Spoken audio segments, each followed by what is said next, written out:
नमस्कार दोस्तों। इस दुनिया में कई बार नामुमकिन को मुमकिन कायनात भी कराया है। इंसान का एक अपना पक्ष हो सकता है, बट ब्रह्मांड का भी एक अपना पक्ष होता है। धरती के प्रति अपनी कृतज्ञता जताने का जब मौका मिलता है तो इंसान का इंसानी होने का शख्स कैसे एक महान शख्स के रूप में तब्दील हो जाता है, उसकी गाथा बहुत निचले स्तर से स्टार्ट होता है। जी हाँ, एक सैनिक था रसिया का। जब द्वितीय विश्व युद्ध हो रहा था तो उसकी ड्यूटी उसके घर के आसपास में लगा था और वो सैनिक सोचता था कि युद्ध के दरमियान भी जब भी मुझे मौका मिलेगा तो परिवार से मौका मिलते ही मिलने जाऊंगा। दुश्मन देश जर्मनी इतने बम बरसाए जा रहे थे कि गांव का गांव साफ हो रहा था। रसिया के लोग उस भीषण भयंकर तबाही में मारे जा रहे थे, लिहाजा इस सैनिक का भी गांव उस चपेट में आ गया और गांव की ओर रवानगी होता है। जैसे इसे मौका मिलता है, जब गांव जाता है देखता है लाशों का ढेर, कुछ नहीं बचा था। उन लाशों में अपनों को खोया था। कोई जब नजर नहीं आ रहे थे तो अपने आव भाव से समझ चुके थे कि दुनिया लुट चुकी है। जितने भी लाशें थे ट्रक में डाले जा रहे थे। उसी ट्रक से भरे हुए लाशों में से एक लाश जिसका पैर बाहर निकला हुआ था, जो एक खास तरह के जूती पहनी हुई थी, और ये जूती कुछ दिन पहले ये सैनिक अपने वाइफ को गिफ्ट किया था और उस जूती से पहचान लेता है ये मेरी वाइफ है, और उस लाशों से भरी हुई ट्रक से उस लाश को वापस निकालता है। उसी निकालने के दरमियान में इसे पता चलता है इस लाश में सांसें अभी भी चल रहा है, और किसी तरह से डॉक्टर के पास ले जाया जाता है और डॉक्टर उस लाश को जिंदा कर देता है और जिंदा बच जाती है वो लाश।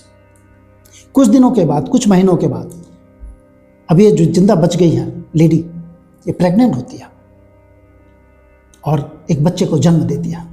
गांव वाले मिलकर उस बच्चे का नाम रखता है व्लादिमीर पुतिन, जो आज रसिया का राष्ट्रपति है।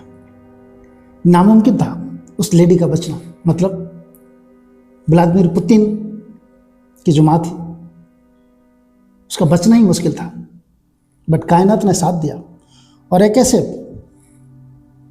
महान शख्स के रूप में आज पुतिन है। और उस माँ का कोख कल आज ये धरती भी कृतज्ञ है कि आज बहुत बड़ी एक साख और जिम्मेवारी के तौर पे पुतिन के कंधों पे आ चुका है।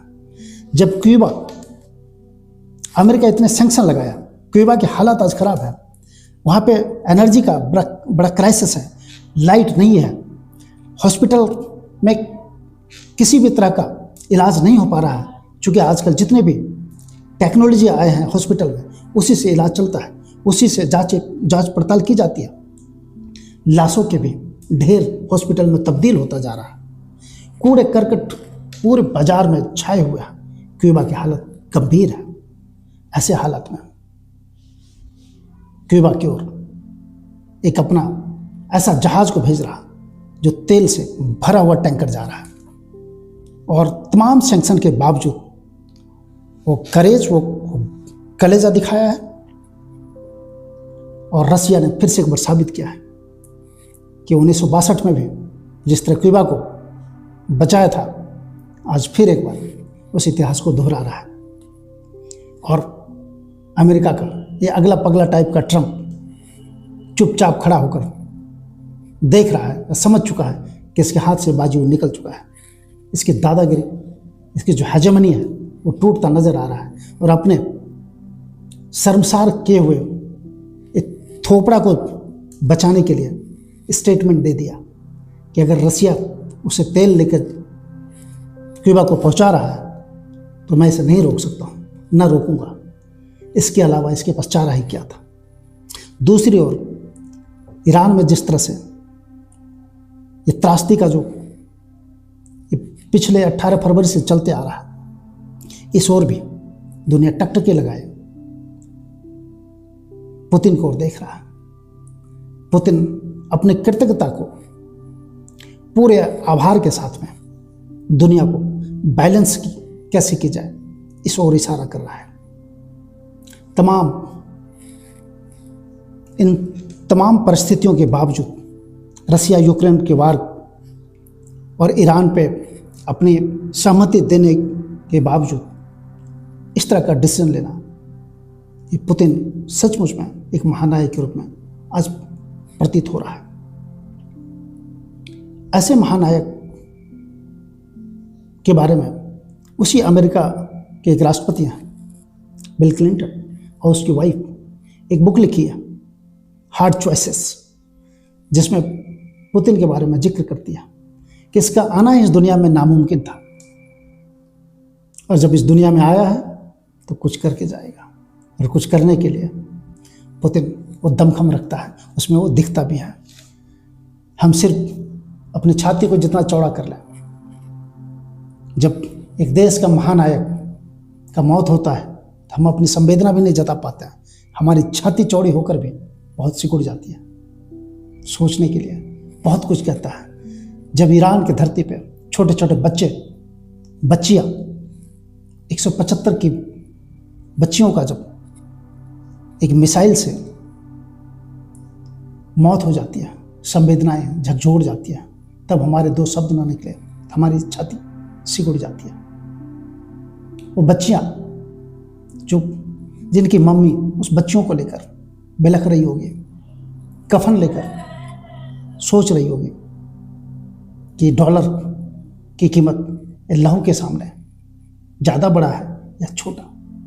क्या लहू की कीमत पे अब सरहदों को बांटकर, सरहदों को तोड़कर कितना बड़ा बनना चाहते हैं? आज ईरान जल रहा है। ये दुनिया में जो हवा है, जो ऑक्सीजन है, सिर्फ ईरान तक नहीं है, उसकी लपटें कई और जगह जाएगी। इन लपटों से बचने की आदत इंसानी तौर पे होनी चाहिए था। मानवता के सारे मानदंडों को तोड़कर जब यूं ही ट्रंप मानदंड तोड़ रहा था,